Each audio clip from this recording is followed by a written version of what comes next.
How's everyone doing this evening? Good, good. I'm going to continue a series of lessons that I've developed on the book of Philippians. I preached the last one, or the first lesson in that series, the last time I was up here to speak on a Sunday evening at the end of a month. And if I remember right, I'm the one that actually kicked that off. Randy asked me to do the first one, getting back into that mode. And I was thinking this afternoon, that was only a couple months ago. And then I looked up in my calendar and I went, oh, that was back in August 28th. That was more than just a couple months ago. It was funny how time flies. So we're going to continue in the book of Philippians. So we're going to start off by reading Philippians 1, verses 12 through 26. Paul wrote, "Now I want you to know, brothers and sisters, that what has happened to me has actually served to advance the gospel. As a result, it has become clear throughout the whole palace guard and everyone else that I am in chains for Christ. And because of my chains, most of the brothers and sisters have become confident in the Lord and dare all the more to proclaim the gospel without fear. It is true that some preach Christ out of envy and rivalry, but others out of goodwill. The latter do so out of love, knowing that I am put here for the defense of the gospel. The former preach Christ out of selfish ambition, not sincerely, supposing that they can stir up trouble for me while I am in chains. But what does it matter? The important thing is that in every way, whether from false motives or true, Christ is preached. And because of this, I rejoice. Yes, and I will continue to rejoice, for I know that through your prayers and God's provision of the Spirit of Jesus Christ, what has happened to me will turn out for my deliverance. I eagerly expect and hope that I will in no way be ashamed, but I will have sufficient courage so that now, as always, Christ will be exalted in my body, whether by life or by death. For to me, to live is Christ, and to die is gain.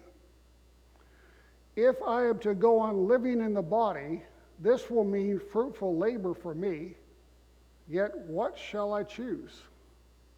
I do not know. I am torn between the two.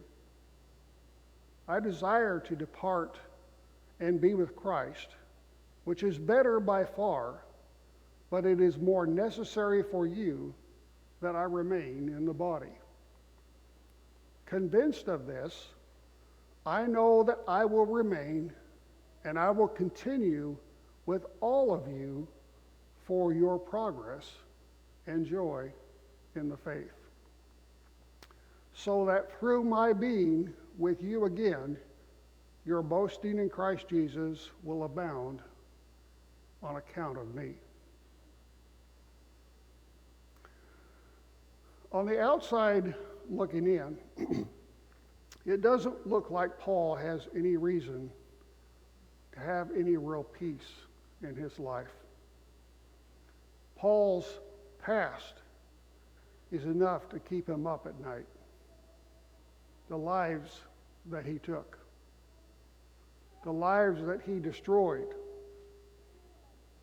all in the name of religion. Paul's past really isn't a pretty one.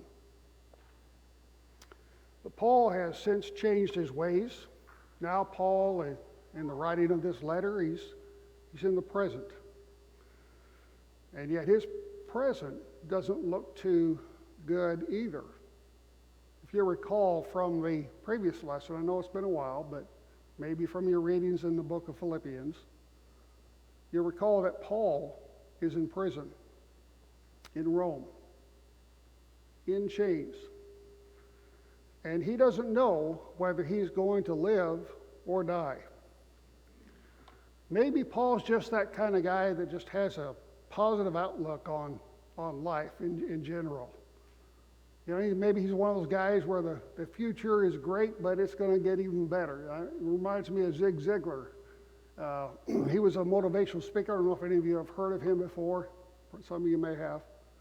One of the favorite things that he used to say, and I've done this, and it works wonders. Even if you're not feeling great, if someone comes up and asks you, "How are you doing?"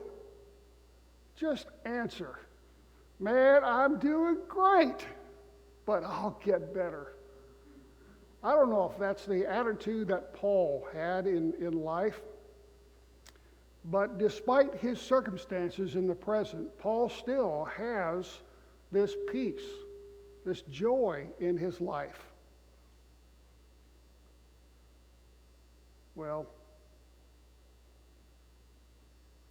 I don't know if he really had that positive outlook on life, but was never with Paul. All I can know is what I read in the Bible.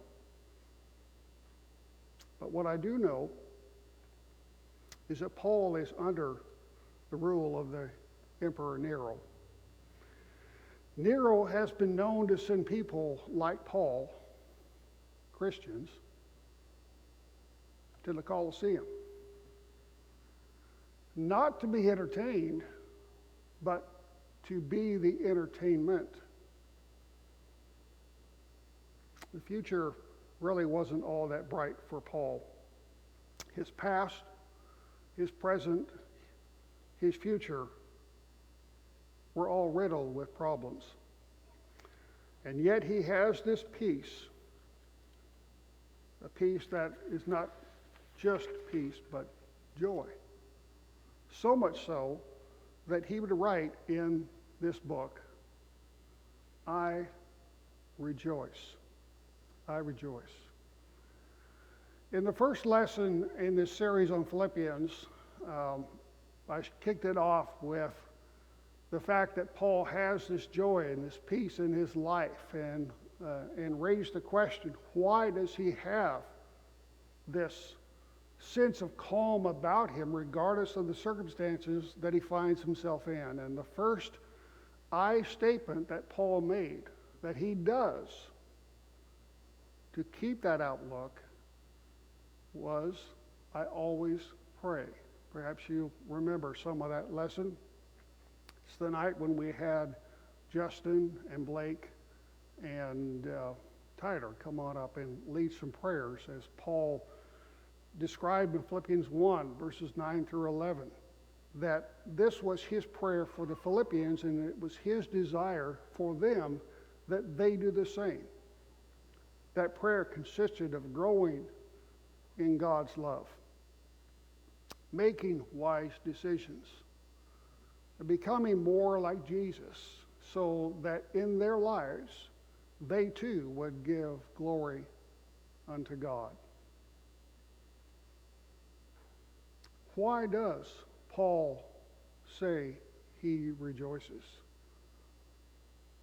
He doesn't leave us to wonder as to why he has this outlook on life, because he tells us. Let's go back to Philippians 1 and verse 12 and begin looking a little closer at what he has to say here. Philippians 1 verse 12, Paul says, "Now I want you to know, brothers and sisters, that what has happened to me has actually served to advance the gospel." Let's stop there for just a moment. Anytime Paul writes in one of his epistles, doesn't matter if it's this epistle to the Philippians or to the Corinthians, Thessalonians, the Ephesians, whomever, if he says, "Now I want you to know," Paul is really trying to make a point here. He's really saying, I want you to stop and listen. Pay attention to what I'm about to tell you. He didn't have bold font. He didn't have exclamation points that he could send his emails off with. He would just simply say, I want you to know. Well, Paul, what is it you want us to know? You've got our attention. What do you want us to know? He said, I want you to know that what has happened to me has actually served to advance the gospel. Now, I don't know how much of the Philippians, or how much the Philippians themselves knew about Paul's circumstances and how much he had really suffered as a Christian and as an apostle of Christ. But he did. He suffered a lot for the cause of Christ. But what I do know is that they knew he was in chains. They knew he was in prison and awaiting trial, and likely for about 2 years now. I know that because they're the ones responsible for sending Epaphroditus to Paul, as we saw in the last lesson on Philippians. Epaphroditus came to encourage Paul and stayed there for a great deal of time, and finally Paul sends them back with these words of encouragement to them. Because the fact that they knew just these things about Paul would serve to discourage them and bring them down. So I believe this is one of the reasons why Paul is writing them, is to reassure them of his circumstances and how he's doing, as Paul writes to reassure them. And even though on the surface Paul's circumstances look bad, it actually is serving to advance the gospel of Christ. So what seems to be bad news is actually good news, because it is moving forward the gospel of Christ. Jesus is being proclaimed. Paul goes on to say, and as a result, it has become clear throughout the whole palace guard and to everyone else that I am in chains for Christ. Listen to who Paul says is getting to hear the gospel. He says it's become clear throughout the whole palace guard. This is one of the reasons why Paul has opportunity to rejoice. The palace guard aren't just any guards. These are people with power and influence. And it's these people that Paul gets to preach the gospel to. He is excited. You can almost hear the excitement coming through his pen as he tells the Philippians about this fact, that he gets the opportunity to preach not just to the one guard that guarded him 24/7, but the entire palace guard got to hear the gospel of Christ. That's powerful. But it's not just the palace guard. Paul goes on to say, and everyone else. Now, I don't know who everyone else is, but I do know from Paul's writings that he was allowed to have visitors. Many people came to sit down with him, to hear what he had to say, to hear what his defense was. And Paul is simply saying that he got to preach the gospel of Christ. The fact that he was in chains, awaiting a possible death sentence, didn't bother him. He was focused on the fact that he got to preach the gospel of Jesus Christ. Everyone knows that I'm here in chains because of him. And I want you to notice the impact that it's having on his fellow Christians. He says, and because of my chains, most of the brothers and sisters have become confident in the Lord and dare all the more to proclaim the gospel without fear. Because they see what's happening to Paul and that Paul is able to preach the gospel, these brethren are being encouraged even more. They're becoming courageous and willing to step out on a limb and share the gospel with someone else simply because of what they see is happening with Paul. They're being encouraged. They're being lifted up. Their courage is rising up because of the courage that they see in Paul. And so Paul says in this letter, I rejoice. There are even some that are preaching Christ with impure motives. Paul's not a big fan of them, and they're not a big fan of him either. But Paul says it's all good. It's all good. Why? For this simple reason. The gospel is being preached. The gospel is being advanced in spite of Paul, and that is enough for him to say, I rejoice. What Paul is really saying is that the mission matters more to me than what happens to me. The mission matters more to me than what happens to me. I want to ask you a question. What is that for you? Do you have a mission in life that matters more to you than what happens to you? What matters most to you in your life right now? What is it that gets you up in the morning? What is it that gets you so excited it actually keeps you awake at night? What would you be willing to take a risk for? What would you be willing to sacrifice for? In other words, you're sitting in jail. Well, I hope that none of you are actually end up there, but let's just picture yourself sitting in jail. For whatever reason it is,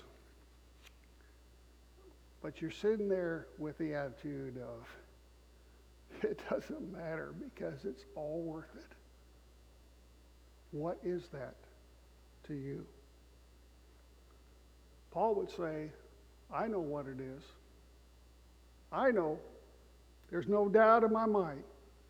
The mission for me is that Christ is preached. So Paul would then pen the words, for me to live is Christ, but to die is gain. What's he saying? He's saying, I have no idea what's going to happen to me. I don't know whether I'm going to live or die, but regardless of what happens to me next, if I live, I get to preach Christ. If I die, well, then I get to go be with Christ, which is even better. Either way, Paul says, I rejoice. I rejoice. While he may be torn between the two, if he stays, he gets to preach Christ. If he dies, he gets to go be with Christ, which is far better. He may be torn between these. Not like he's torn about what's it going to have for dinner after services are over here. He's torn because for him, Christ is everything. For me to live is Christ, he said. And that's why he's able to rejoice. I don't really envy Paul's problems, but I do envy his perspective on things. So if you're here this evening and you need a shift in your perspective, even if you feel stuck, or if you want to change of your perspective like Paul, I want to give you 3 things tonight that you can begin doing today. Paul shows us in this passage things that we can do, 3 things that we can do this week to start having a better outlook on life. In fact, since this is December 25th, we only have another week and we're already into 2023. That's kind of hard to believe.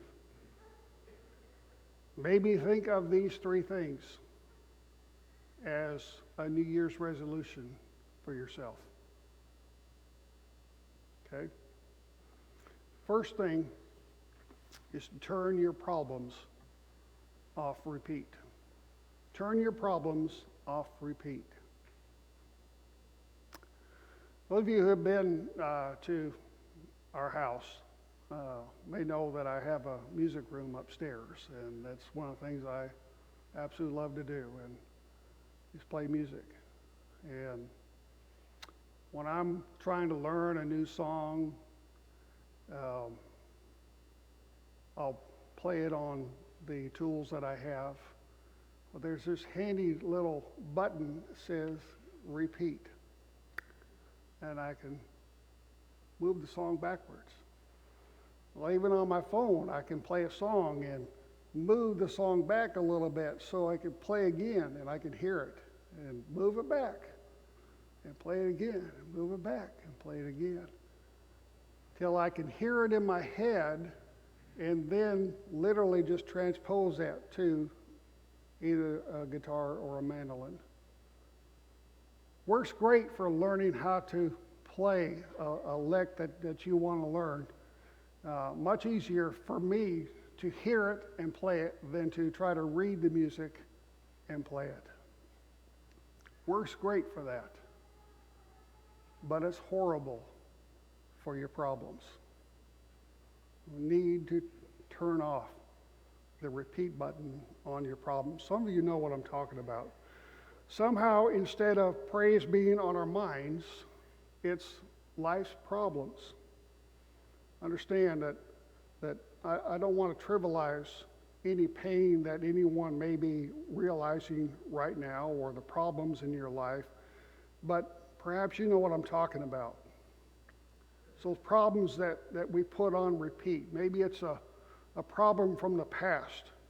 Maybe it's something that someone did to you or someone said to you, and even though they've moved on with life and have gotten over that situation, you haven't. You keep pushing the repeat button and keep reliving it over and over and over.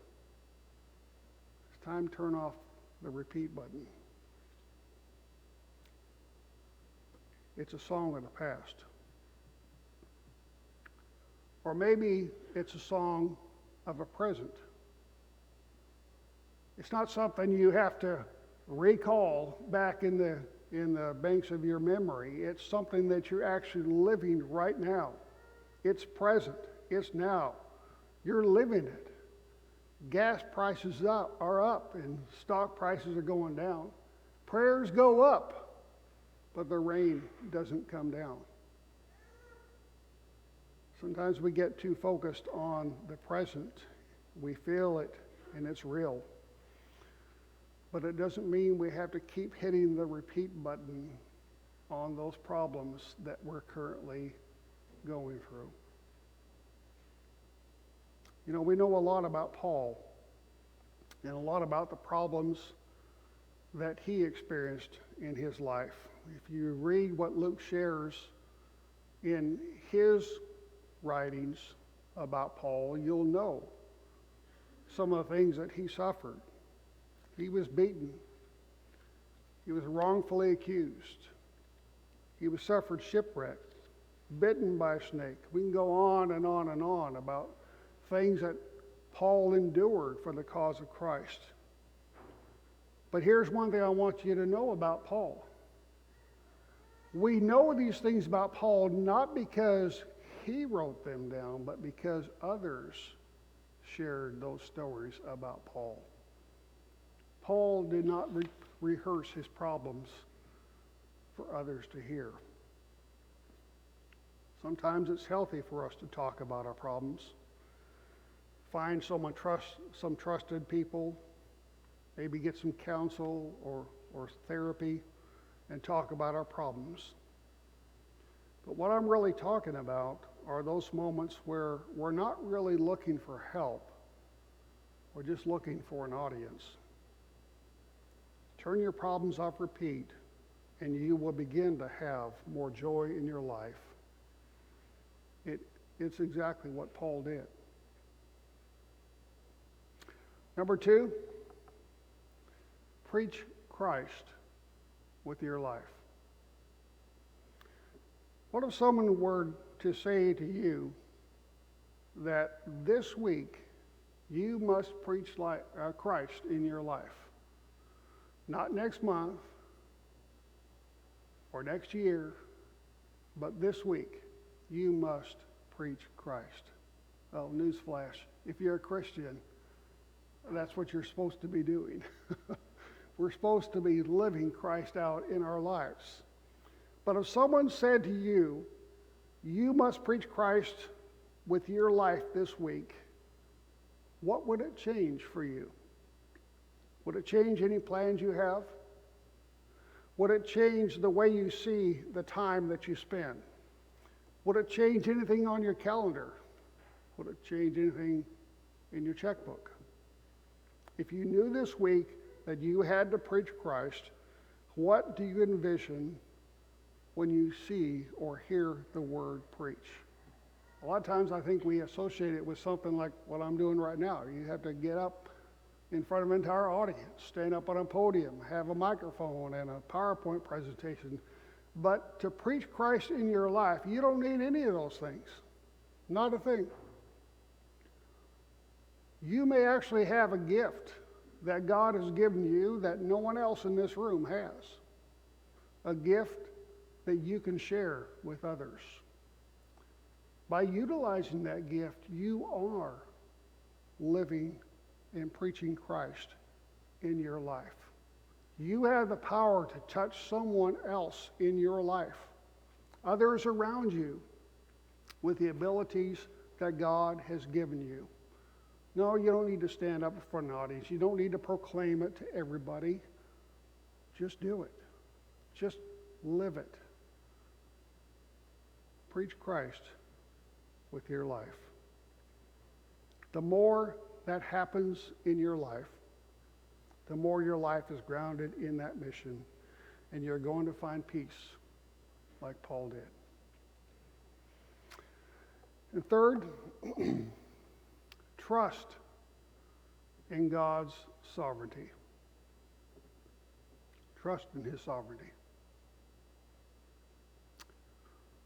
How many of you have ever seen the back of a tapestry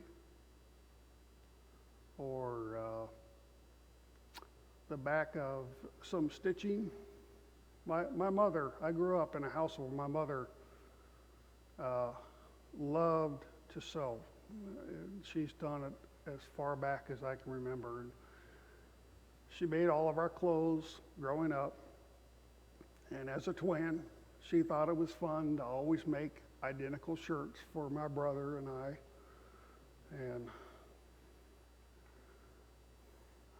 I didn't appreciate it, but she thought it was great. But the thing that she liked to make the most, and at 91 years old, still loves to do and actively is involved in, is making quilts. She has just a high school education, but the skill that she displays when making quilts would blow you away. She's had some of her quilts appraised by professionals, and they appraised for over $10,000 for one quilt. And I remember growing up, the way she would start some of these quilts as a young man. I would watch her, and she would just cut out these squares of material and then put them in this wooden ring to hold the material, and she would embroider designs on that material. And when she finished that, she would go on to do another one. And imagine doing this for a quilt that's going to be perhaps 8 by 10 feet long. She didn't make small ones. She made really big ones.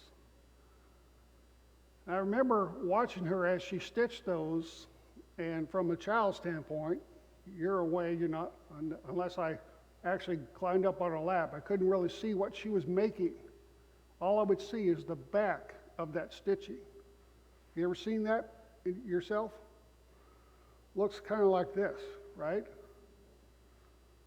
And you're wondering, what in the world are you making? From my perspective, it looks a mess.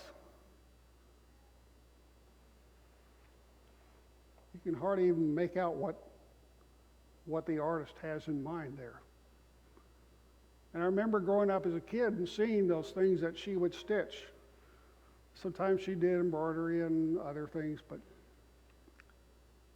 I'd always see the back side. I wonder, what in the world are you doing?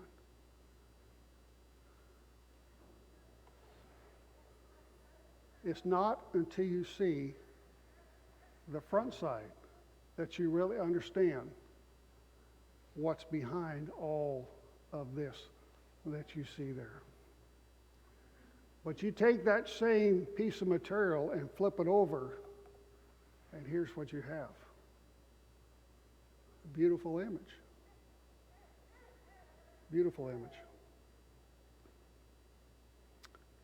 I want to share with you a poem that was written by Corrie ten Boom that kind of helps tell the story here. It says, "My life is but a weaving between my God and me. I cannot choose the colors he weaveth steadily. Oft times he weaveth sorrow, and I, in foolish pride, forget he sees the upper, and I, the underside. Not till the loom is silent and the shuttles cease to fly, God will unroll the canvas and reveal the reason why. The dark threads are as needful in the weaver's skillful hand as the threads of gold and silver in the pattern he has planned. He knows, he loves, he cares. Nothing this truth can dim. He gives the very best to those who leave the choice to him." Let me ask the question again. Are you trusting in God's sovereignty? Remember that while we're on this earth, we're really looking at the back of that tapestry.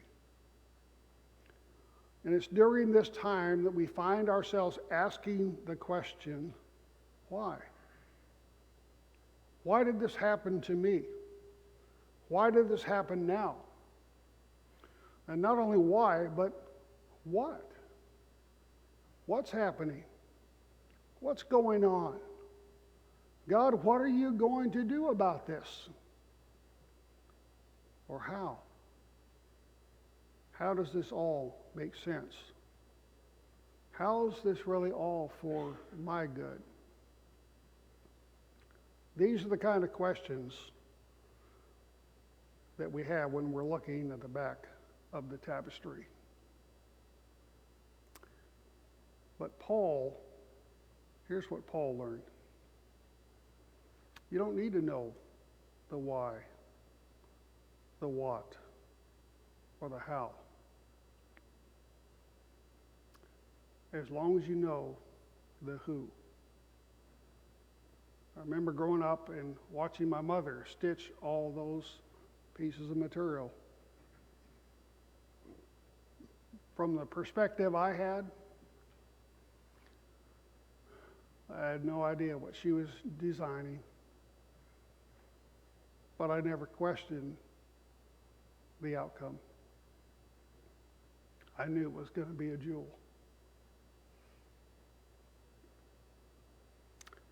As long as you know the who,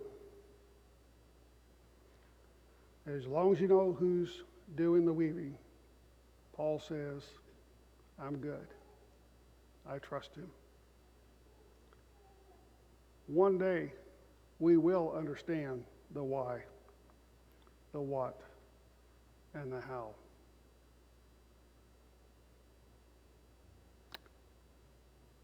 Question is, are you putting your trust in God the way you should today?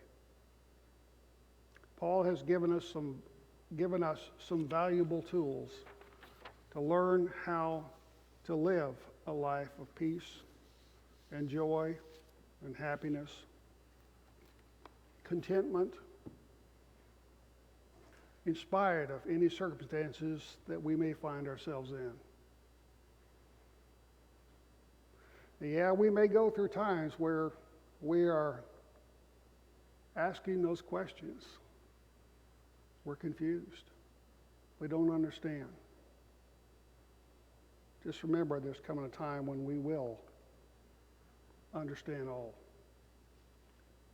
It begins with Jesus, who came and died for you that you might have the hope of life everlasting, so that he could give you the kind of peace that Paul had in his life, to give you the calm, reserve to face any circumstances in life, even if it means you're in prison, facing life or death. You could still have the attitude of, I rejoice, because you have a relationship with Jesus Christ. If you're here and you need to respond to his will, you believe that Jesus is the Christ, the Son of God, and you want to confess your faith before us, to turn from your sins and be buried with Christ in baptism, we want to encourage you to take advantage of this opportunity now while you have it. Come while we stand and sing. Larry?